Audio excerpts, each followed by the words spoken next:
Sir ನಿಮಗೆ ನೆನಪಿರಬೇಕು Ashwini digital ಸ್ಟುಡಿಯೋಲ್ಲಿ ವಿಜಯನಗರಲ್ಲಿ ತುಂಬ dubbing ಎಲ್ಲ ಬರ್ತಾಯಿದ್ರು sir. Sudeep sir, Darshan sir, Upendra sir, ಯಾವಾಗಲೂ ಡಬ್ಬಿಂಗ್ ಎಷ್ಟು ಡಬ್ಬಿಂಗ್ ನಡೀತು. ನಮ್ದು ಅದೇ ಎದುರುಗಡೆನೆ ಸ್ಕೂಲು. ನಮ್ದು ಏನಾಗೋದು, ಈ ಸ್ಕೂಲ್ ಮುಗಿಸಿದ ತಕ್ಷಣ ಹುಡುಗರೆಲ್ಲ ಆಟ ಆಡೋಕೆ ಹೋದರೆ ನಾವು ಇಲ್ಲಿ ಸ್ಟುಡಿಯೋಗೆ ಬಂದ್ಬಿಟ್ಟು ಈ ಡಬ್ಬಿಂಗ್ ನೋಡೋದು, ಒಳಗಡೆ ಕೂತ್ಕೊಂಡು ಇಂಜಿನಿಯರ್ ಪಕ್ಕ ಕೂತ್ಕೊಂಡು ಡಬ್ಬಿಂಗ್ ನೋಡೋದು. ಅವಾಗಿಂದ ಒಂದು ಫ್ಯಾಂಟಸಿ ಇತ್ತು ಸರ್. ಸ್ಕ್ರಿಪ್ಟ್ ಅನಲೈಸು ಆ ಥರ ತುಂಬ ಅನುಕೂಲ ಆಯಿತು. ಬಟ್ ಯಾವಾಗ ಅದು ಕ್ಯಾಮ್ರಾ ಮುಂದೆ ಬಂದೋ ಅವಾಗ ಗೊತ್ತಾಯಿತು, ಇಲ್ಲ ಅದೆಲ್ಲ ಕಟ್ಟಿಟ್ಬಿಟ್ರೆ ಕ್ಯಾಮ್ರಾ ಮುಂದೆ ಅದು ಕರೆಕ್ಟಾಗಿ ಮಾಡೋಕ್ಕಾಗೋದು. ನಾನೊಬ್ಬ ಥಿಯೇಟ್ರ್ ಆರ್ಟಿಸ್ಟು, ನನ್ನ ಮಾಡಿದ್ದೀನಿ ಅನ್ನೋದು ಕಂಪ್ಲೀಟಾಗಿ ಅದು ಮರ್ತ್ಬಿಡ್ಬೇಕು. ಪಕ್ಕ ಇರುತ್ತೆ ಅಂತಾನೆ ಎಲ್ಲಾ ಕಡೆ ಮಾಡಿದೀವಿ. ಬಟ್ ನೋಡೋರು ಯಾವ್ದೋ ಒಂದು ಮಿಸ್ಟೇಕ್ ಕಂಡುಹಿಡಿಯಬಹುದು, ಹೇಳಕ್ಕಾಗಲ್ಲ. ಅದನ್ನ ಮಾಡಿ ಹೊಡೆಸ್ಕೊಂಡಿದ್ರಿ. ಹೌದೌದು, ಗ್ಯಾರಂಟಿ. ಒಂದು ಮಾತು ಕೇಳ, ಹೇಳಿ. ಜೋಗಿ ನಂತರದ 3, ಇದು 5ನೇದು. ಇದನ್ನ ಬಿಟ್ವೀನ್ ಅಶ್ವಿನಿ ರಾಮ್ ಪ್ರಸಾದ್ ಅವರ ಅನುಭವ ಏನು, ಹೊಡೆಸ್ಕೊಂಡ ಕತೆ?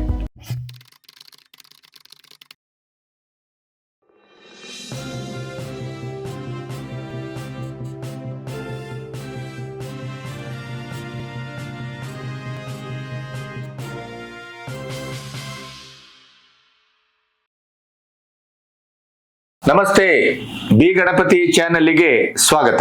ಅಶ್ವಿನಿ ರಾಮ್ ಪ್ರಸಾದ್, ಅಶ್ವಿನಿ ಸ್ಟುಡಿಯೋ, ಜೋಗಿ, ಇದೆಲ್ಲವೂ ಕನ್ನಡ ಸಿನಿಮಾ ರಂಗದಲ್ಲಿ ಒಂದು ಚರಿತ್ರಾರ್ಹವಾದಂತ ಘಟ್ಟಗಳು, ಮಾತು ಮತ್ತು ವ್ಯಕ್ತಿಗಳು. ಅಶ್ವಿನಿ ರಾಮ್ ಪ್ರಸಾದ್ ಅಂತ ನಾನು ಪರಿಚಯ ಮಾಡಬೇಕಾದ ಅಗತ್ಯವೇ ಇಲ್ಲ. ಗಾರ್ಗ ಅನ್ನುವ ಸಿನಿಮಾ ಈಗಾಗಲೇ ಹಾಡುಗಳ ಮೂಲಕ, ಟೀಸರ್ ಮೂಲಕ, ಟ್ರೈಲರ್ ಮೂಲಕ ನಿರೀಕ್ಷೆ ಮೀರಿ ಜನಪ್ರಿಯತೆಯನ್ನ ಗಳಿಸಿ ಮಾರುಕಟ್ಟೆಯಲ್ಲಿ ತನ್ನದೇ ಆದಂತ ಒಂದು ಸುದ್ದಿಯನ್ನ ಅದು ಹುಟ್ಟುಕೊಂಡಿದೆ. ಈ ಹಿನ್ನೆಲೆಯಲ್ಲಿ ಈ ಸಿನಿಮಾ ಹೇಗಿರಬಹುದು, ಈ ಸಿನಿಮಾದ ಹಿಂದಿರುವಂತ ಒಂದು ಪ್ರಯತ್ನ ಏನು, ಕನ್ನಡದ ವರ್ತಮಾನಕ್ಕೆ ಗಾರ್ಗ ಅನ್ನುವಂಥ ಸಿನಿಮಾ ಅಶ್ವಿನಿ ರಾಮ್ ಪ್ರಸಾದ್ ಅವರ ಸುಪುತ್ರ ಅರುಣ್ ರಾಮ್ ಪ್ರಸಾದ್ ಅವರ ಒಂದು ಅರಂಗ್ರೇಟ್ರಂ ಕೂಡ ಹೌದು. ಒಬ್ಬ ನಾಯಕನಾಗಿ ಅವರು ಎಂಟ್ರಿ ಕೊಡ್ತಾ ಇದ್ದಾರೆ. ಈ ಹಿನ್ನೆಲೆಯಲ್ಲಿ ತಂದೆ, ಮಗ ಮತ್ತು ನಿರ್ದೇಶಕ ಶಶಿಧರ್ ಒಬ್ಬ ಅದ್ಭುತ ಎಡಿಟರ್ ಕೂಡ ಹೌದು. ಮೊದಲ ಸಿನಿಮಾ ಆದ್ರೂ ಕೂಡ ಒಂದು ಇಂಗ್ಲಿಷ್ ಸಿನಿಮಾದ ಕಟಿಂಗು ಮತ್ತು ಅದರ ಫ್ರೇಮು ಮತ್ತು ಅದರ ಆ ತರದ ಒಂದು ನಿರೀಕ್ಷೆಯನ್ನ ಇವರ ಟ್ರೈಲರು ಇತ್ಯಾದಿಗಳು ಹೊಮ್ಮಿಸಿದೆ. ಆ ಹಿನ್ನೆಲೆಯಲ್ಲಿ ಇವರೊಟ್ಟಿಗಿನ ಒಂದು ಮಾತುಕತೆ, ಆ ಮೂಲಕ ಗಾರ್ಗ ಸಿನಿಮಾದ ಒಂದು ವಿಶೇಷತೆ ಮತ್ತು ನಾವು ಯಾಕೆ ಅದನ್ನು ನೋಡಬೇಕು, ಯಾಕೆ ನಿರೀಕ್ಷಿಸಬೇಕು, ಯಾಕೆ ಕಾಯಬೇಕು, ಈ ಎಲ್ಲ ಪ್ರಶ್ನೆಗಳಿಗೆ ಆ ತಂಡ ಉತ್ತರ ಕೊಟ್ಟಿದೆ. ಬನ್ನಿ ನೋಡೋಣ. ಅಶ್ವಿನಿ ಅವರೇ ನಮಸ್ತೆ. ನಮಸ್ಕಾರ ಗುರುಗಳೇ. ಮಗನನ್ನ ಇಂಟ್ರೊಡ್ಯೂಸ್ ಮಾಡ್ತಾ ಇದ್ದೀರಿ. Yes sir. Wish all the best, ಒಳ್ಳೇದಾಗ್ಲಿ. Thank you sir. ಯಾಕಂದ್ರೆ ಜೋಗಿ ಸಿನಿಮಾದ ಮೂಲಕ ಕನ್ನಡ ಚಿತ್ರರಂಗಕ್ಕೆ ಒಂದು ಹೊಸ ಚರಿತ್ರೆನ ಬರೆದವರು. ನಿಮ್ಮನ್ನ ಎಷ್ಟು ಇಂಡಸ್ಟ್ರಿ ನೆನಪಿಟ್ಟಿದೆಯಲ್ಲೋ ನಂಗೆ ಗೊತ್ತಿಲ್ಲ, ಆದರೆ ನಮಗಂತೂ ನೆನಪಿದೆ. ಯಾಕಂತಂದ್ರೆ ಆ ಸಿನಿಮಾದಿಂದ ಏನೆಲ್ಲ ಬದಲಾವಣೆ ಆಯಿತು ಅನ್ನೋದನ್ನು ನಾವು ಗಮನಿಸಿದ್ದೇವೆ. 5ನೇ ಸಿನಿಮಾ ಇದು, ಗಾರ್ಗ ಸಿನಿಮಾ. ಗಾರ್ಗ ಮಗನನ್ನ ಇಂಟ್ರೊಡ್ಯೂಸ್ ಮಾಡಬೇಕು ಅನ್ನುವಂಥ ಪ್ರಯತ್ನ ಎಷ್ಟು ಕಾಲದ್ದಿದು? ಆ್ಯಕ್ಚುಲಿ ಹೇಳ್ಬೇಕು ಅಂತಂದರೆ ಅವನು ಎಲೆಕ್ಟ್ರಾನಿಕ್ ಮೀಡಿಯಾ ಕಳಿಸಿದ್ದೆ ಚೆನ್ನೈಗೆ ಓದ್ಕೊಂಬ ಅಂತ. ಬಟ್ ಈ ಕೇಮ್ ವಿತ್ ಶಾರ್ಟ್ ಫಿಲ್ಮ್ ಮಾಡಿಕೊಂಡು ಅವಾರ್ಡ್ ತೊಗೊಂಡು ಬಂದ. ಅವಾಗ ಕೇಳಿದೆ, ಹಿಂಗೆ ಇವಾಗ ಮಾಡ್ಬೋದಾ, ನಾನು ಆ್ಯಕ್ಟಿಂಗ್ ಹೋಗ್ಬೇಕು ಅಂತಂದ. ಇಲ್ಲಪ್ಪ, ಟ್ರೈನಿಂಗ್ ತೊಗೊಬೇಕು ಫಸ್ಟು, ಎಲ್ಲರೂ ಮಾಡೋಕ್ಕಾಗಲ್ಲ, ಟ್ರೈನಿಂಗ್ ಮಾಡ್ಕೊಂಡು ಹೋಗ್ಬೇಕಂದ್ರೆ ಅವಾಗ ನೀನು ಅಸಂಗೆ ಹಾಕ್ತೆ ಅವನಿಗೆ. Is trained perfectly for 3 to 4 years, ಕಲರಿಫೈಟು ಎಲ್ಲ ಮಾಡಿ ಆಮೇಲೆ we bought him to the film industry. ಅಂದ್ರೆ ನೀವು ಅಂದ್ಕೊಂಡದ್ದೊಂದು ಆಗಿದ್ದಿನ್ನೊಂದು ಕಂಪ್ನಿ ನೋಡ್ಕೊ ಅಂತ ಹೇಳಿದೆ. ಬಟ್ ಪ್ಯಾಷನ್ ಇರೋದ್ರಿಂದ ಆಯ್ತು ನೋಡ್ಕೊ, ಅದನ್ನು ನೋಡು, ಇದನ್ನು ಮಾಡು ಅಂತ ಹೇಳಿ. ಅರುಣ್ ಸರ್, ಏನು ಅಪ್ಪನ ಸಂಸ್ಥೆಯನ್ನ ನೋಡ್ಕೊಳ್ಳುವ ಆಲೋಚನೆ ಅಪ್ಪಂದಾದ್ರೆ ನೀವು ಸಿನಿಮಾಕ್ಕೆ ಎಂಟ್ರಿ ಕೊಟ್ಟಿದ್ದೀರಿ? ಇಲ್ಲ, ಎರಡೂ ಇದೆ ಸರ್. ಇವತ್ತಿಗೂ ಅಷ್ಟೇ. ಇವತ್ತು ಇಲ್ಲಿ ಎಷ್ಟೇ ಇಂಟರ್ವ್ಯೂಸ್ ಇದ್ರೂ ಫೋನ್ ಬರ್ತೆ ಅಪ್ಲೋಡ್ಸ್ ಯಾವ ಟೈಮು, ಏನಾಗಬೇಕು, ಯಾವ ಆಡಿಯೋ ಹೋಗಬೇಕು, ಯಾವ ಕಂಟೆಂಟ್ ನೆಕ್ಸ್ಟ್ ಹೋಗಬೇಕು, ಅದು ಕಂಟಿನ್ಯೂಸ್ ಟಚಲ್ಲಿ ಅದು ಇದ್ದೇ ಇರುತ್ತೆ ಸರ್. ಸಿನಿಮಾದ ಹುಚ್ಚು ಹೇಗೆ ಅದು? ಸರ್ ನಿಮಗೆ ನೆನಪಿರಬೇಕು ಅಶ್ವಿನಿ ಡಿಜಿಟಲ್ ಸ್ಟುಡಿಯೋಲ್ಲಿ ವಿಜಯನಗರಲ್ಲಿ ತುಂಬ ಡಬ್ಬಿಂಗ್ ಎಲ್ಲ ಬರ್ತಾಯಿದ್ರು sir. Sudeep sir, Darshan sir, Upendra sir, ಯಾವಾಗಲೂ ಡಬ್ಬಿಂಗ್ ಎಷ್ಟು ಡಬ್ಬಿಂಗ್ ನಡೀತು. ನಮ್ದು ಅದೇ ಎದುರುಗಡೆನೆ ಸ್ಕೂಲು. ನಮ್ದು ಏನಾಗೋದು, ಈ ಸ್ಕೂಲ್ ಮುಗಿಸಿದ ತಕ್ಷಣ ಹುಡುಗರೆಲ್ಲ ಆಟ ಆಡೋಕೆ ಹೋದರೆ ನಾವು ಇಲ್ಲಿ ಸ್ಟುಡಿಯೋಗೆ ಬಂದ್ಬಿಟ್ಟು ಈ ಡಬ್ಬಿಂಗ್ ನೋಡೋದು, ಒಳಗಡೆ ಕೂತ್ಕೊಂಡು ಇಂಜಿನಿಯರ್ ಪಕ್ಕ ಕೂತ್ಕೊಂಡು ಡಬ್ಬಿಂಗ್ ನೋಡೋದು. ಅವಾಗಿಂದ ಒಂದು ಫ್ಯಾಂಟಸಿ ಇತ್ತು ಸರ್. ಚೆನ್ನಾಗಿದೆ, ನನಗೂ ಆಸೆ ಇದೆ, ನಾನು ಮಾಡಬೇಕು ಅಂತ. ಬಟ್ ಅದೇ ಇವ್ರಿಗೆ ಬಂದು ಯಾವಾಗ 2011 ಮಾತು ಹೇಳಿದಾಗ ಆಸೆ ಇದ್ದರೆ ಸಾಕಾಗಲ್ಲ, ಯೋಗ್ಯತೆನೂ ಇರಬೇಕು ಅಂತ ಹೇಳಿ ಅವರು ನೀನಾಸಂ ಹುಡುಕಿ ಕಳಿಸಿದ್ದು ಸರ್ ನನ್ನ. ಆವಾಗ ಅಲ್ಲಿ ಎಕ್ಸ್ಪೀರಿಯನ್ಸ್ ಹೇಗಿತ್ತು? Beautiful experience. ನಾನು ಆ್ಯಕ್ಚುಲಿ ನೀನಾಸಮ್ ಇವ್ರು ಹುಡುಕಿದ್ದು, ನಾನು ಯಾವುದೋ ಬಾಂಬೆಲಿರೋದು ಸ್ವಲ್ಪ ಈ ಹೈ ಕ್ಲಾಸ್ ಎಲ್ಲ ಹುಡ್ಕೊಂಡ್ ಬಂದಿದ್ದೆ. ಅಲ್ಲೆಲ್ಲ ಹೋದ್ರೆ ಬರೀ ಶೋಕಿ ಕಲಿತ್ಯಾ, ನೀನು ಹಂಗೆಲ್ಲ ಕಲಿಯೋಕ್ಕಾಗೋದಿಲ್ಲ, ನಿನ್ಗೆ ಆ್ಯಕ್ಟಿಂಗ್ ಸ್ಕೂಲ್ ಅಂತೆಲ್ಲ ಹೋಗೋಕ್ಕಾಗಲ್ಲ, ಥಿಯೇಟ್ರಿಗೆ ಮಾಡಬೇಕು ಅಂತ ಹೇಳಿ ಅವರೇ ನೀನಾಸಮ್ ಹುಡುಕಿ ಕಳಿಸಿದ್ದು. ಅದು ಹೆಂಗೆ ಅಂತಂದರೆ ಒಂಥರ ಮೆಡಿಟೇಷನ್ ಸರ್ ನೀನಾಸಮ್ ಅನ್ನೋದು. ಅದಂತ ಜಪ ಮೆಡಿಟೇಷನ್ ಜಾಗ ಹತ್ರ ಅದು ಬೇಸಿಕ್ಕಿಂದ. ಈ ಸಿನಿಮಾಕ್ಕೆ ನಿಮಗೆ ಅದು ತುಂಬ ಅನುಕೂಲ ಆಯ್ತಾ? ಖಂಡಿತ ಆಯಿತು ಸರ್, ಖಂಡಿತ. ಅಂದರೆ ಸ್ಕ್ರಿಪ್ಟ್ ಅನಲೈಸು ಆ ಥರ ತುಂಬ ಅನುಕೂಲ ಆಯಿತು. ಬಟ್ ಯಾವಾಗ ಅದು ಕ್ಯಾಮ್ರಾ ಮುಂದೆ ಬಂದೋ ಅವಾಗ ಗೊತ್ತಾಯಿತು, ಇಲ್ಲ ಅದೆಲ್ಲ ಕಟ್ಟಿಟ್ಬಿಟ್ರೆ ಕ್ಯಾಮ್ರಾ ಮುಂದೆ ಅದು ಕರೆಕ್ಟಾಗಿ ಮಾಡೋಕ್ಕಾಗೋದು. ನಾನೊಬ್ಬ ಥಿಯೇಟ್ರ್ ಆರ್ಟಿಸ್ಟು ನನ್ನ ಮಾಡಿದ್ದೀನಿ ಅನ್ನೋದು ಕಂಪ್ಲೀಟಾಗಿ ಅದು ಮರ್ತು ಬಿಡಬೇಕು. ಸರ್ ನೀವು ಇದೇ ನಿಮ್ಮ ಫಸ್ಟ್ ಸಿನಿಮಾ? ಹೌದು ಸರ್. ನಿಮ್ಮ ಹಿನ್ನೆಲೆ ಏನು ಸರ್? ಬೇಸಿಕಲಿ ಮೈಸೂರು ಹುಡುಗ. ಸೊ ಮೈಸೂರಲ್ಲಿ ಎಜುಕೇಶನ್ ಮುಗಿಸ್ಕೊತೀನಿ, ಆಮೇಲೆ ಮೈಸೂರಲ್ಲೇ BSc ಇನ್ ಅನಿಮೇಷನ್ ಅಂತ ಮಾಡ್ತೀನಿ, ಆನಿ ಫ್ರೇಮ್ಸ್ ಅಂತ ಒಂದು ಇದರಲ್ಲಿ. ಸೊ ಅಲ್ಲಿ ಮಾಡ್ಬೇಕಾದ್ರೆ ಇನ್ನೂ ಸ್ವಲ್ಪ ಅದ್ರ ಮೇಲೆ ಆಸಕ್ತಿ ಜಾಸ್ತಿ ಆಗುತ್ತೆ. MSc ಇನ್ ಫಿಲ್ಮ್ ಮೇಕಿಂಗ್ ಮಾಡ್ತೀನಿ ಸರ್ ಪುಣೆಗೆ ಹೋಗಿ. ಅಲ್ಲಾದಮೇಲೆ ಟೆಕ್ನಿಕಲಿ ಎಲ್ಲ ಗೊತ್ತು, ಅಂದರೆ ಎಲ್ಲ ಕ್ಯಾಮ್ರಾನು ಅಲ್ಲಿ ಹ್ಯಾಂಡ್ಲ್ ಮಾಡಿರ್ತೀವಿ. ಬಟ್ ಗಾಂಧಿನಗರ ಅಂತ ತಿಳ್ಕೊಬೇಕಂದ್ರೆ ಪ್ರಾಕ್ಟಿಕಲ್ ಎಕ್ಸ್ಪೀರಿಯನ್ಸ್ ಬೇಕು.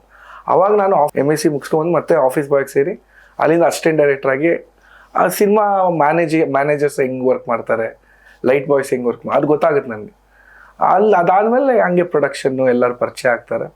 ಅಲ್ಲಿಂದ ಅಪ್ರೋಚ್. ಅಸಿಸ್ಟೆಂಟ್ ಆಗಿ ಯಾರ ಹತ್ರ ಕೆಲಸ? AP ಅರ್ಜುನ್ ಅವ್ರ ಹತ್ರ ಮಾಡ್ತೀನಿ ಸರ್, ಕಿಸ್ ಅನ್ನೋ ಸಿನಿಮಾಕ್ಕೆ. ಅದಾದಮೇಲೆ ನಾನು ಜಾಸ್ತಿ ಸಿನಿಮಾ ಮಾಡಿಲ್ಲ sir. I just wanted to know that field experience. ಅಲ್ಲಿ ಮಾಡ್ತಾ ಇರ್ಬೇಕಾದ್ರೆ ನನಗೆ ಸರ್ ಕಡೆಯಿಂದ ಒಂದು ಇದಾಗುತ್ತೆ. ಸೊ ಅಲ್ಲಿಂದ ಸ್ಟಾರ್ಟ್ ಆಗುತ್ತೆ ಸರ್. ಈ ಸಿನಿಮಾದ ಟ್ರೈಲರ್ ನೋಡಿದೆ ನಾನು. ಇದರಲ್ಲಿ ಒಂದು ಶೋಧ ಇದೆ, ಒಂದು ಸಂಪ್ರದಾಯ ಇದೆ, ಒಂದು ಊರಿದೆ, ಅಥವಾ ಅದರಲ್ಲಿ ಒಂದು ರೀತಿಯ ಸಸ್ಪೆನ್ಸ್ ಇದೆ. ಇವೆಲ್ಲವೂ ಮಿಕ್ಸ್ ಆಗಿದೆ. ಆದರೆ ಕನ್ನಡದ ಮಿತಿಯೊಳಗೆ ನನಗೆ ಆ ಟ್ರೈಲರ್ ನೋಡಿದಾಗ ಅದು ಕನ್ನಡದ ಸಿನಿಮಾ ಅಷ್ಟೇ ಅಲ್ಲ, ಇದು ಬೇರೆ ಭಾಷೆಯ ಸಿನಿಮಾವೂ ಆಗಬಹುದು ಅನ್ನುವಷ್ಟರ ಮಟ್ಟಿಗೆ ನನ್ನನ್ನು ಸೆಳೆದಿದೆ ಅದು. ರಣರಂಗದ ಸರಗಿನಲ್ಲಿ ಕೆಂಪಾಗಿದ್ದ ಕಥೆ,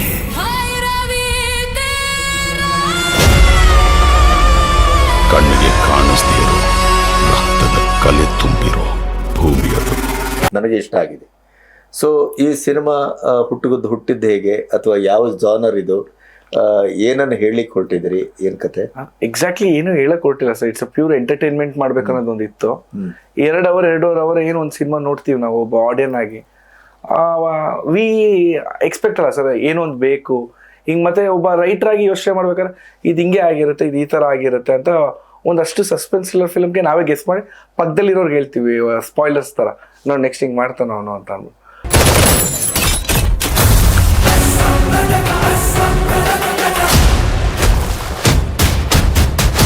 ಸೊ ಆ ಎಕ್ಸೈಟ್ಮೆಂಟ್ ನಾನು ಕಳ್ಕೊಂಡಾಗ ನನಗೆ ಒಂದು ಒಳಗಡೆ ಒಬ್ಬ ರೈಟರ್ ಉಟ್ಕೊತಾನೆ, you have to write a story where someone can't guess it.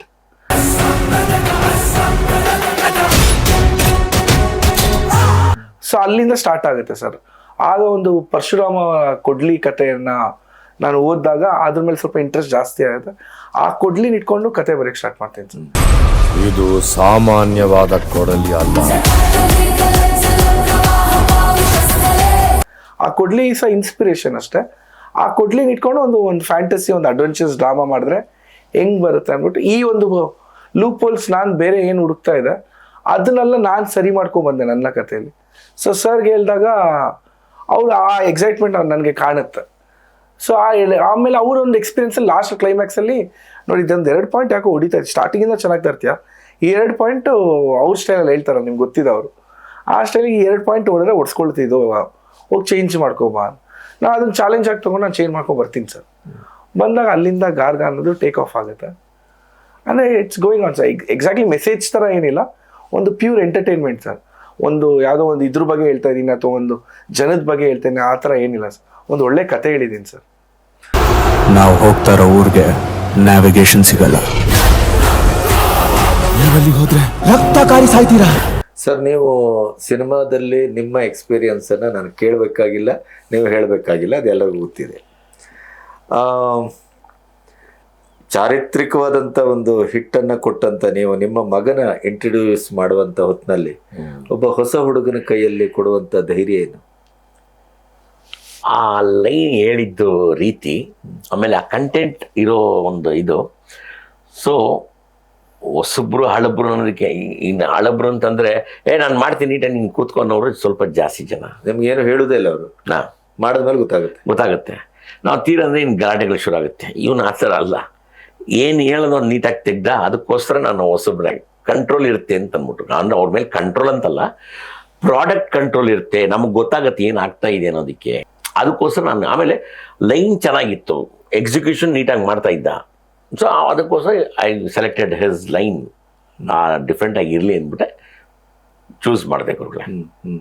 ನಿಮ್ಮ ಎಕ್ಸ್ಪೀರಿಯನ್ಸ್ ಅಲ್ಲಿ ಈ ಸಿನಿಮಾ ಟ್ರೈಲರು ಇತ್ಯಾದಿ ಎಲ್ಲ ಈಗ ಬಿಡುಗಡೆ ಆಗಿದೆ. 6ನೇ ತಾರೀಕಿಗೆ ಮಾರ್ಕೆಟಿಗೆ ಬರ್ತಾ ಇದ್ದೀರಿ. ಆಲ್ರೆಡಿ ಹಿಂದಿ ರೈಟ್ಸು ಸೇಲ್ ಆಗಿದೆ. ಇನ್ನು ಉಳಿದ ಭಾಷೆಗೆ ಡಬ್ಬ ಅಂದ್ರೆ ಅದನ್ನು ಮಾಡ್ಲಿಕ್ಕೆ ಎಲ್ಲ ಸಿದ್ಧತೆಯನ್ನು ಮಾಡ್ಕೊಂಡಿದ್ದೀರಿ? ಇಲ್ಲ, ಡಬ್ ಕೂಡ ರೆಡಿ ಇದೆ. ರೆಡಿ ಇದೆ, ಅದು ಸೆನ್ಸರ್ಗೆ ಹೋಗುತ್ತೆ. Moment it will go. ಈಗ ಏನಂದ್ ನೀವು ಒಬ್ಬ ಅನುಭವಿಯಾಗಿ ಈ ನಿಮ್ಮ ಸಿನಿಮಾನ ಬಿಟ್ಬಿಡಿ. ನಾನು ಕರೆಕ್ಟ್. ಅಶ್ವಿನಿ ಸ್ಟುಡಿಯೋ ಒಂದು ಸಿನಿಮಾ ನಿಮಗೆ ನಿಮ್ಮ ದೃಷ್ಟಿಯಲ್ಲಿ ಏನು ಸರ್? ನಂದು ಹಂಗೆ ತಗೊಂಡ್ರೆ ಎನಿ ಆಡಿಯನ್ಸ್ ಬಂದಾಗ he will not feel it bad. ಅಂದರೆ ನನ್ನ ಟೈಮ್ ವೇಸ್ಟ್ ಮಾಡಿದೆ ಯಾಕನ ಬಂದು ಅದು ಅನ್ಸಲ್ಲ ಸರ್. ಸ್ಯಾಟಿಸ್ಫೈ ಆಗುತ್ತೆ 100%. Percentage of satisfaction will be depending on their own choices. ಹೌದು. ಬಟ್ ನಾರ್ಮಲ್ ಆಗಿ you take in a normal way ಚೆನ್ನಾಗಿದೆ ಅಂತಾರೆ, ಓಹೋ ಅಂತಾರೆ, ಇದಂತಾರೆ ಅಂತ ನಾವು ಅನ್ಕೊಬೋದು. ಬಟ್ ಅವ್ರವ್ರು ಇದ್ರ ಮೇಲೆ ಚಾಯ್ಸ್ ಮೇಲೆ ಹೋಗುತ್ತೆ. ನಾವು ಮಾಡುವಾಗ 100% ಪಕ್ಕ ಇರುತ್ತೆ ಅಂತಾನೆ ಎಲ್ಲಾ ಕಡೆ ಮಾಡಿದೀವಿ. ಬಟ್ ನೋಡೋರು ಯಾವ್ದೋ ಒಂದು ಮಿಸ್ಟೇಕ್ ಕಂಡುಹಿಡಿಯಬಹುದು, ಹೇಳಕ್ಕಾಗಲ್ಲ. ಅದನ್ನ ಮಾಡಿ ಹೊಡೆಸ್ಕೊಂಡಿದ್ದೀರಿ ನೀವು? ಹೌದೌದು, ಗ್ಯಾರಂಟಿ. ಹೌದೌದು, ಆಗಿದೆ ಸರ್. ಅಲ್ಲಲ್ಲ, ಅದೆಲ್ಲ ಎಕ್ಸ್ಪೀರಿಯನ್ಸ್ ಇದಕ್ಕೆ ಇಟ್ಕೊಂಡಿದ್ದೀನಿ. ಈಗ ಎಲ್ಲೆಲ್ಲಿ ನನ್ ಆ 3 ಫಿಲ್ಮಲ್ಲಿ ಪ್ರಾಬ್ಲಮ್ ಆಯ್ತು, ಏನಾಯ್ತು ಎಲ್ಲ ತಿಳ್ಕೊಂಡು ಇದನ್ನ ಪಕ್ಕ ಮಾಡ್ಕೊಂಡಿದ್ದೀನಿ. ಒಂದು ಮಾತು ಕೇಳ, ಹೇಳಿ. ಜೋಗಿ ನಂತರದ 3, ಇದು 5ನೇದು. ಇದನ್ನ ಬಿಟ್ವೀನ್ ಅಶ್ವಿನಿ ರಾಮ್ ಪ್ರಸಾದ್ ಅವರ ಅನುಭವ ಏನು, ಹೊಡೆಸ್ಕೊಂಡ ಕತೆ? ಅದ್ ತಲೆಗೆ ತಗೊಂಡಿಲ್ಲ ಗುರುಗಳೇ. ಆಡಿಯೋ ಕಂಪ್ನಿ ಇತ್ತು, ಹೆಂಗನ ನಾವು ಮಾಡ್ತೀವಿ, ಅದು ಡೈಲಿ ಹೋಗ್ತಾ ಇರುತ್ತೆ. ಅದಕ್ಕೆ ನಾನು ಇಂಟ್ರೆಸ್ಟ್ ಕೊಟ್ಟೇವಿ. ನಾನು ತಲೆ ಕೆಡಿಸ್ಕೊಳ್ಳ ಹೋಗಿದ್ದನ್ನು ತಿರುಗಿ ತಲೆ ಕೆಡಿಸ್ಕೊಳಕ್ಕಾಗಲ್ಲ.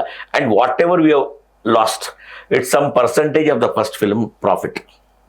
ಹಂಗಂತ ನಾವು ಸ್ಟಾರ್ಟ್ ಮಾಡಿದ್ದು ಕಂಪ್ನಿ ಆಸ್ ಅನ್ ಆಡಿಯೋ ಕಂಪ್ನಿಯಿಂದ ನಾನು ಫಿಲಿಮ್ ಮಾಡಿದೆ. ಅದ್ರಲ್ಲಿ ಏನು ದುಡ್ದೋ ಒಂದು 25% ಕಡಿಮೆ ಆಗಿರ್ಬೇಕು, ಲಾಸ್ ಆಗಿರ್ಬೇಕು, ಇನ್ನೇನು ಹೋಗಿಲ್ಲ.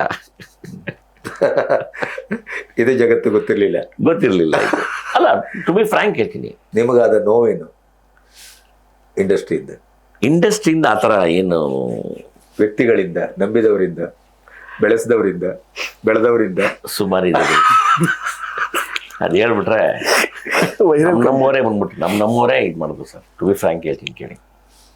ಯಾಕೆ ನಾನು ಕೇಳ್ತೀನಿ ಅಂದ್ರೆ, ನಿಮ್ಮಗೇನೆ ತುಂಬಾ ಜನ ಕಳ್ಕೊಂಡು ಅದು ವ್ಯಥೆಯನ್ನ ಪಡ್ತಾ ಇವತ್ತು ಕೂತಿದ್ದಾರೆ. ಅವರಂತೂ ಆಗೋಯ್ತು. ನಿಮ್ಮ ನೋಡಿ ಮುಂದೆ ಬರೋರಾದ್ರೂ ಸ್ವಲ್ಪ ಪಾಠ ಕಲೀಲಿ.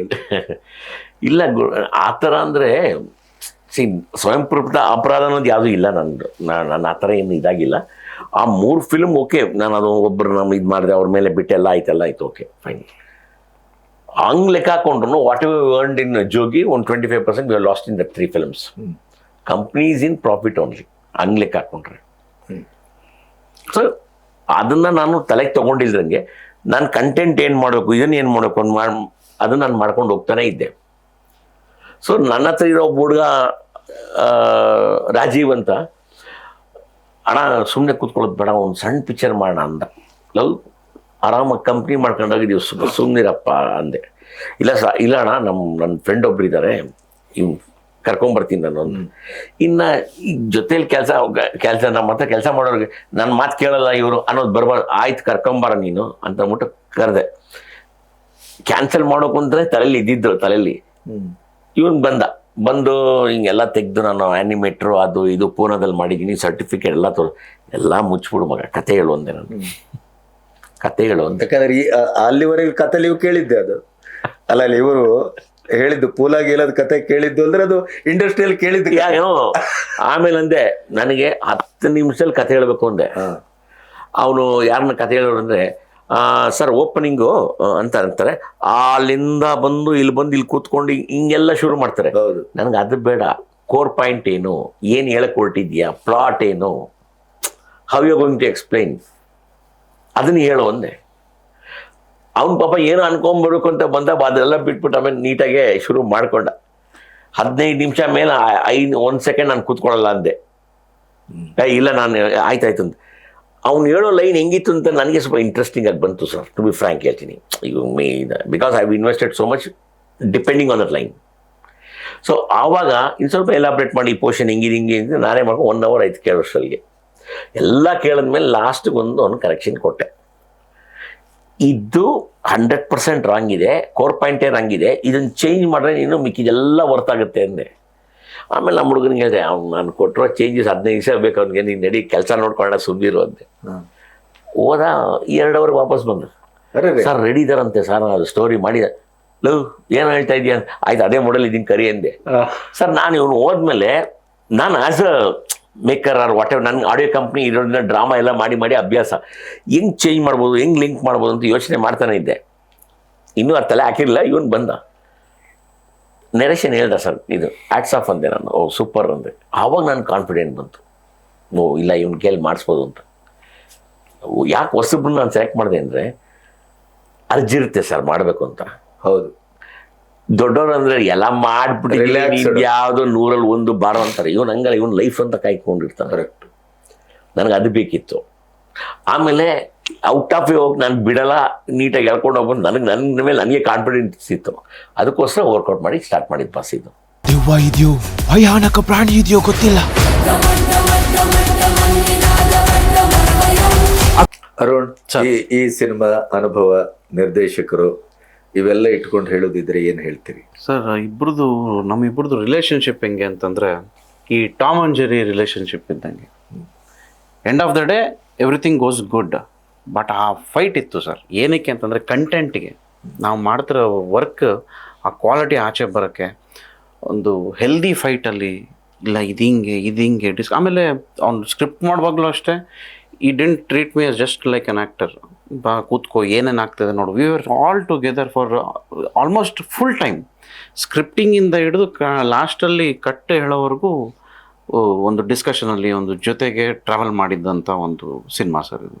ಇಟ್ಸ್ ನಾಟ್ ಲೈಕ್ ಬೆಳಗ್ಗೆ ಶಾರ್ಟ್ ಇಡ್ತೀನಿ, ಬೆಳಗ್ಗೆ ಮೇಕಪ್ ಹಾಕ್ಕೊಂಡು ಅಲ್ಲಿ ಹೋಗೋದು, ಆ್ಯಕ್ಟಿಂಗ್ ಮಾಡೋದು, ವಾಪಸ್ ಇಲ್ಲ. ನಮ್ಮದು ಪ್ರತಿಯೊಂದರಲ್ಲೂ ಅವನು ಈ was involving us. Even music ಆಗಲಿ, ಎಲ್ಲದರಲ್ಲೂ ಸ್ಕ್ರಿಪ್ಟಿಂಗ್ ಮಾಡುವಾಗ, ಕಾಸ್ಟ್ಯೂಮು, ಎಲ್ಲದರಲ್ಲೂ ಒಂದು ಆರ್ಟಿಸ್ಟ್ ಸೆಲೆಕ್ಷನ್ ಆಗಲಿ, ಏನು ಮಾಡೋಣ, ಹೆಂಗೆ ಮಾಡೋಣ ಅಂತ ಕೇಳಿಕೊಂಡು ಜೊತೆಗೆ ಮಾಡಿತ್ತು ಸರ್. ಕತ್ತಲಲ್ಲಿ ಎಂತ ನೋಡಿದ್ಯೋ ಏನೋ ಅಂಥದ್ದೇನೂ ಇಲ್ಲ.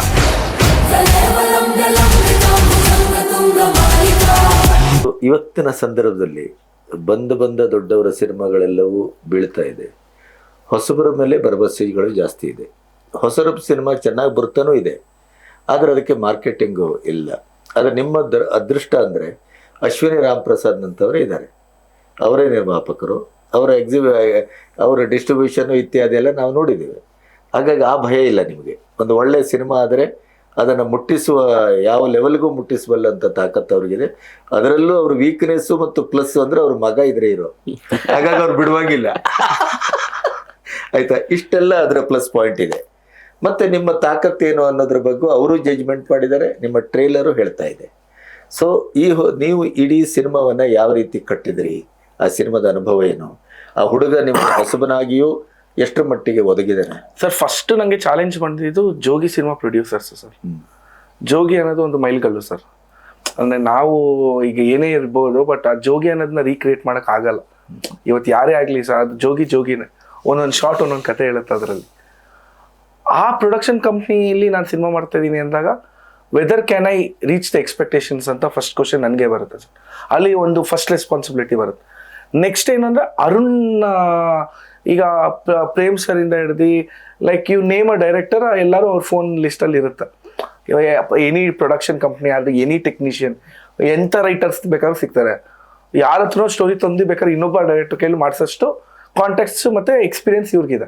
ಆಲ್ಮೋಸ್ಟ್ ನಾನು ಸಿಗ್ದ 35-36 years company Ashwini recording company. But ನನ್ನ ಚೂಸ್ ಮಾಡಿ ಅರುಣ್ ನನ್ನ ಕೈ ಕೊಡ್ತಾರೆ ಅಂದ್ರೆ ಅದು ಇನ್ನೊಂದು ಸ್ವಲ್ಪ ದೊಡ್ಡ ರೆಸ್ಪಾನ್ಸಿಬಿಲಿಟಿ. ಇನ್ನೊಂದು ಕಿವಿ ಮಾತಿರುತ್ತೆ, ಪ್ರೊಡ್ಯೂಸರ್ಸ್ ಮಕ್ಳು ಗೆಲ್ಲಲ್ಲ. ನಿಮ್ಗೆ ಗೊತ್ತಿದೆ sir, to be very frank, ಪ್ರೊಡ್ಯೂಸರ್ಸ್ಗೆ ಅಂದರೆ ತುಂಬ ರೇರ್ ಆಗಿ ಯಾರು ಪ್ರೊಡ್ಯೂಸರ್ ಮಕ್ಳುಗಳು ಅಂದರೆ ಈಸಿಯಾಗಿ ಬಂದ್ಬಿಡ್ತಾರೆ ಅನ್ನೋದು. ಸೊ ಇದಿಷ್ಟು ಒಂದು ಚಾಲೆಂಜ್ ಆಗಿ ಇಲ್ಲಿವರೆಗೆ ಅದಿತ್ತು. ಹಾ, ಅರುಣ್ನ ಕೇಸಲ್ಲಿ ಅದು ಬದಲಾಗ್ತದೆ. ಯಾಕೆ ಹೇಳಿ, ಅವನೊಂದು ನಿನಾಸಂಗೆ ಹೋಗಿ ಬಂದಿದ್ದಾನೆ, ತಯಾರಿ ಮಾಡ್ಕೊಂಡು ಬಂದಿದ್ದಾನೆ. ನಮ್ಮಲ್ಲಿ ದೊಡ್ಡ ದೋಷ ಅಂದ್ರೆ ನಿರ್ಮಾಪಕರ ಮಕ್ಕಳು ಅಂದ್ರೆ ಅದು ಹೇಗ್ ಬೇಕಾದ್ರೂ ಆಗತ್ತೆ ಅಂತ ಟೇಕನ್ ಫಾರ್ ಗ್ರಾಂಟೆಡ್. ಅದೇ ಇಲ್ಲ ಸರ್, ಆ ವಿಷಯದಲ್ಲಿ ಮಾತ್ರ ನಾನು ಬಿಟ್ಕೊಟ್ಟಿಲ್ಲ ಸರ್. ಅರುಣ್ ಇಲ್ಲಿ ಕೂತಿದ್ದಾರೆ ಪ್ರೊಡ್ಯೂಸರ್, ಡೇವನ್ ಅರುಣ್ ಜುಟ್ ನನ್ ಕೈಲಿ ಕೊಟ್ರು ಸರ್. ಪ್ರೊಡ್ಯೂಸರ್ ಮಗ ಅಂತ ಅಲ್ಲ, ಅವ್ನ್ ಜುಟ್ ಕೊಟ್ಟ. ಅವ್ನ್ಗೆ ನೀನಾಸಂ ಮಾಡಿದಾಗ ಆ ಥಿಯೇಟರ್ ಆರ್ಟಿಸ್ಟ್ ಆಗಿದ್ದ. ಅಂದ್ರೆ ಥಿಯೇಟರ್ ಹೆಂಗ್ ಮಾಡ್ತಾರೆ ಸರ್, ಒಂದು ಸ್ಟೇಜ್ ಪರ್ಫಾರ್ಮೆನ್ಸ್ ಹಿಂಗ್ ಮಾಡ್ತಾರೆ, ಕ್ಯಾಮ್ರಾ ಅಂಡ್ ಪ್ರೊಫೈಲ್ಸೇ ಬೇರೆ ಇರುತ್ತೆ. ಕೊಡ್ಲಿನ ದೇವಮೂಲೆ ಜಾಗದಲ್ಲಿ ಅಘೋರಿಗಳು ಕಾಯ್ತಾ ಇದ್ರು ಅಂತ ನಿಮ್ಮ ತಂದೆಯವರು ಒಂದು ಪುಸ್ತಕದಲ್ಲಿ ಬರ್ತಿದ್ರು.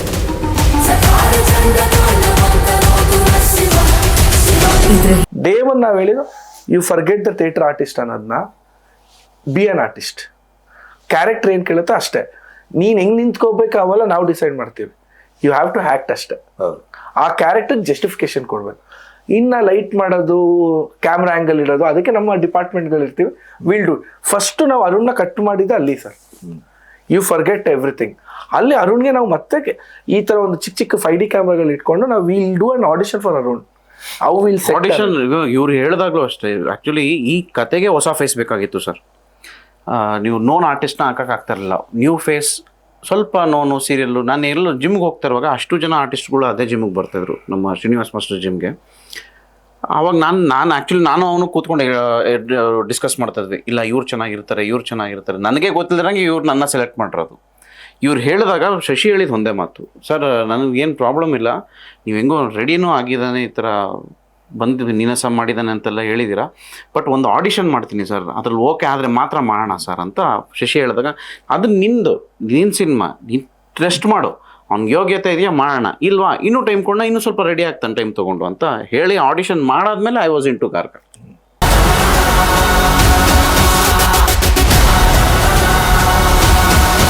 ಆ ಜುಟ್ಟು ಕೊಟ್ಟಾಗ ನನಗೆ ಅದು ರೆಸ್ಪಾನ್ಸಿಬಿಲಿಟಿ ಜಾಸ್ತಿ ಆಗ್ತಾ ಹೋಗುತ್ತೆ ಸರ್ ನನಗೆ. ಅಂದರೆ ಅದು ಒಂದು ದೊಡ್ಡ ಬಂಡೆಕಲ್ಲೇ ಅನ್ಬೋದು ನೀವು. ಒಂದು ಹೊಸ ಹುಡುಗಂಗೆ ಇಷ್ಟು ಒಂದು ದೊಡ್ಡ ಪ್ರೊಡಕ್ಷನ್ ಕಂಪ್ನಿ ಈಗ ಕಂಪ್ಲೀಟ್ ನನ್ನ ಕೈಲಿ ಇದ್ದಾಗ ಈಗ ನಾನು ಏನೇ ಶಾರ್ಟ್ ತೆಗ್ದು ಅಥವಾ ಏನೇ ಒಂದು ಸೀಕ್ವೆನ್ಸ್ನ ನಾನು ಮಾಡ್ತೀನಿ, ಲಕ್ಷನೇ ಹೋಗ್ತಾ ಇರುತ್ತೆ ಸರ್. ನನಗೆ ಇನ್ನೊಂದು ಬ್ಯಾಡ್ ನೇಮು ತೊಗೊಳಕ್ಕೆ ಇಷ್ಟ ಇರಲಿಲ್ಲ. ಅಯ್ಯೋ ಹಾಳಾಗೋಯ್ತು ದುಡ್ಡು ಅಲ್ಲಿ ಏನೋ ಒಂದು ಮಾಡಿ ನಾವು, ಅದು ನಂಗೆ ತುಂಬ ಇತ್ತು ಸರ್ ತಲೆಯಲ್ಲಿ. ಸೊ ನಾನು ತುಂಬ ರೆಸ್ಪಾನ್ಸಿಬಿಲಿಟಿಯಾಗಿ ತೊಗೊಂಡೆ. ಮತ್ತು ನಾನು ಸಿನಿಮಾದಲ್ಲಿ ಇರಕ್ಕೆ ಬಂದವನು ಸರ್. 1 ಸಿನಿಮಾ 2 ಸಿನಿಮಾ ಮಾಡಿ ಓಡೋಗಕ್ಕೆ ಬಂದಿಲ್ಲ, ಸಿನಿಮಾದಲ್ಲಿ ಇರಕ್ಕೆ ಬಂದಿದ್ದೀನಿ. ಈ ಥರ ಒಂದು ಪ್ರೊಡಕ್ಷನ್ ಕಂಪ್ನಿನ ಯೂಟಿಲೈಸ್ ಮಾಡೋದು ಕಲ್ತ್ಕೋಬೇಕು. ಸೊ ನಂಗೆ ಇದು ಪ್ಲಸ್ ಆ್ಯಂಡ್ ಮೈನಸ್ ಎರಡೂ ಇರುತ್ತೆ. ಒಂದು ರೆಸ್ಪಾನ್ಸಿಬಿಲಿಟಿ, ಹ್ಯೂಜ್ ರೆಸ್ಪಾನ್ಸಿಬಿಲಿಟಿ. ಇನ್ನೊಂದೇನಂದರೆ ಕ್ಲೀನಾಗಿ ಒಂದು ಪ್ರಾಡಕ್ಟ್ ಮಾಡಿ ಇವ್ರು ಕೇಳ್ಕೊಟ್ರೆ ಬಿಸ್ನೆಸ್ ಟೆನ್ಷನ್ ತೊಗೊಳಂಗಿಲ್ಲ ಸರ್, ರಿಲೀಸ್ ಟೆನ್ಷನ್ ತೊಗೊಳಂಗಿಲ್ಲ sir. And what I tell ಅದನ್ನು ತೊಗೊತಾರೆ. ಜೋಗಿಲಿ ಸರ್ ಅವ್ರು ಆಗಲೇ ಹೇಳ್ದಂಗೆ ಅನಲಾಗ್ ಆ್ಯಂಡ್ ಡಿಜಿಟಲ್ ಆಗಿದೆ ಈಗ. ಫುಲ್ ಕಂಪ್ಲೀಟ್ಲಿ ಅನಲಾಗ್ ಇತ್ತು ಜೋಗಿಲಿ ಮಾರ್ಕೆಟಿಂಗ್ ಮಾಡಬೇಕು. ಈಗ ಕಂಪ್ಲೀಟ್ಲಿ ಡಿಜಿಟಲ್ ಮಾರ್ಕೆಟಿಂಗ್ ಮೇಲೆ almost 80-90% we are depending. So ಹಿಂಗಿರ್ಬೇಕಾದ್ರೆ ನಮ್ಮ ಜೊತೆ ಡಿಸ್ಕಸ್ ಮಾಡ್ತಾರೆ, ಏನು ಬೇಕು ಮಗ ನಿಂಗೆ, ಎಲ್ಲಿ ಹೋಗ್ಬೇಕು ಮಗ, ಎಲ್ಲಿ ರೀಚ್ ಆಗ್ಬೇಕು ಮಗ, ಆ ಒಂದು ಫ್ರೀಡಮ್ ಕೊಡ್ತಾರೆ ನಮಗೆ. ಸೊ ಇಟ್ಸ್ ನನಗೆ ಬೇರೆ ಹೊಸಬ್ರಿಗೆ ಕಷ್ಟ ಆಗೋದು ನಂಗೆ ಆಗದೆ ಇರ್ಬೋದು, ನಂಗೆ ರೀಚ್ ಇಲ್ಲ. ನಾನು ಒಂದು ಕಂಟೆಂಟ್ ನಾನು ಏನು ಮಾಡಿದ್ರೆ ನಾನು ಕರೆಕ್ಟಾಗಿ ಕೊಟ್ಟರೆ ಜನಕ್ಕೆ ತಲುಪಿಸ್ತಾರೆ ಅನ್ನೋ ಒಂದು ಭರವಸೆ ನನಗೆ ಡೇವನ್ನೇ ಕೊಡ್ತಾರೆ ಸರ್ ಅವರು. ಆ ರೆಸ್ಪಾನ್ಸಿಬಿಲಿಟಿಗೆ ಇವತ್ತು ಒಂದು ನೀವು ಟ್ರೈಲರ್ ಈಗ ಯಾಕಂದ್ರೆ ನಿಮ್ಮ ಹತ್ರ ಈಗ ಒಂದು ಟೀಮ್ ಬರೋಕ್ಕೇನೆ ಇದು ಮಾಡ್ತಾರೆ, ಗಣಪತಿ ಸರ್ ಫ್ರ್ಯಾಂಕ್ ಆಗಿ ಹೇಳ್ತಾರೆ ಅಂತ. ಈಗ ನೀವೆಲ್ಲ that is a compliment for me sir. ಆ ಕಾಂಪ್ಲಿಮೆಂಟ್ಗೆ ಇವರು ಆ ಕೊಟ್ಟಿದ್ದ ರೆಸ್ಪಾನ್ಸಿಬಿಲಿಟಿ ವರ್ಕ್ ಆಯ್ತು ಸರ್ ನನಗೆ. ಕೆಂಪಾಗಿದ್ದ ಕತೆ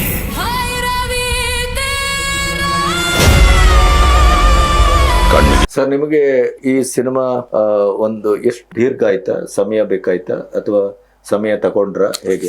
ಸಮಯ ತಗೊಂಡ್ವಿ ಸರ್. ಫಸ್ಟ್ ಏನಂದ್ರೆ ಇವನ್ನ ಒಂದೊಂದು ಟ್ರೈನ್ ಅಪ್ ಮಾಡಿದ್ದು ಒಂದು. ಇನ್ನೊಂದು ಫಂಡ್ ನಾವು ಅನ್ಕೊಂಡಿದ್ದು ಬಡ್ಜೆಟ್ ಬೇರೆ, ಹೋಗ್ತಾ ಇದ್ದಿದ್ದು ಬಡ್ಜೆಟ್ ಬೇರೆ. ಬಟ್ ಯಾವುದಕ್ಕೂ ಇವನು ಕಾರಣ ಅಲ್ಲ.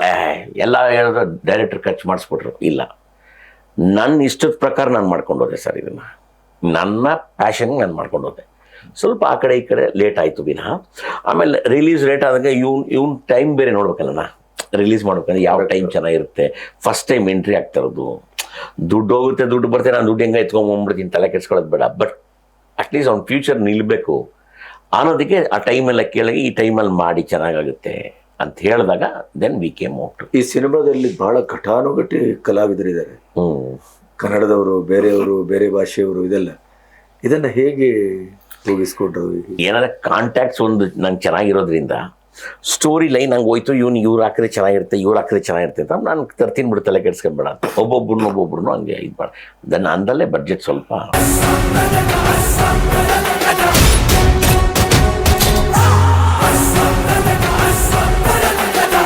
ಅವರ ಮಧ್ಯೆ ನಿಮಗೆ ಹೇಗೆ?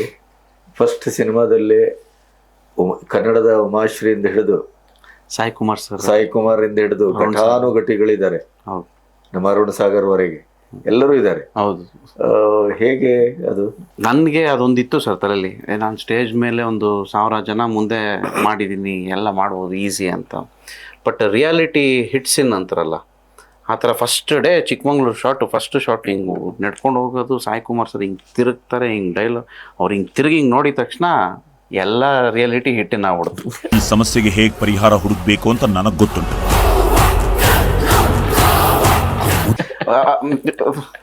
ಶೇಕ್ ಸ್ಟಾರ್ಟ್ ಆಗ್ಬಿಡ್ತು ಒಳಗಡೆಯಿಂದ, ಶೆಕೆ ಸರ್ ತಿರುಗಬೇಡಿ ಹೇಳ್ಬೇಕಿತ್ತು.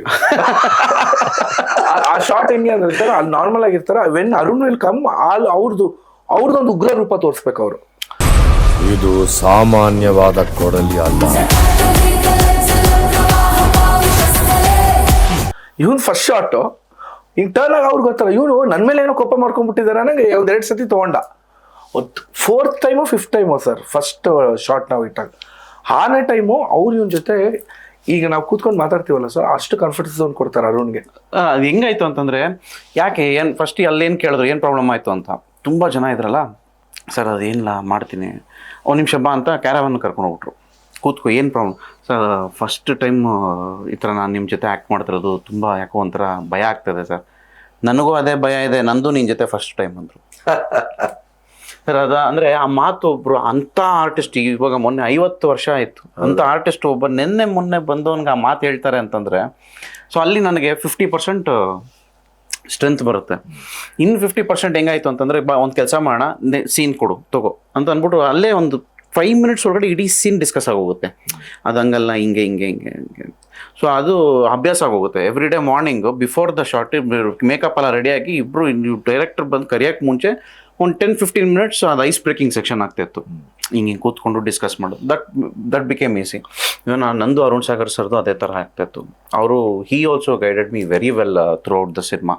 ಸೊ ಆವಾಗ ಏನಾಯಿತು, ಅದು ನಾನು ಇಷ್ಟು ಭಯ ಯಾಕಾಯಿತು ಅನ್ನೋದನ್ನು ಮರೆತುಬಿಟ್ಟೆ ನಾನು. ಚೆನ್ನಾಗೇ ನಡ್ಕೊಂಡು ಹೋಯ್ತು ಸರ್ ಅದು.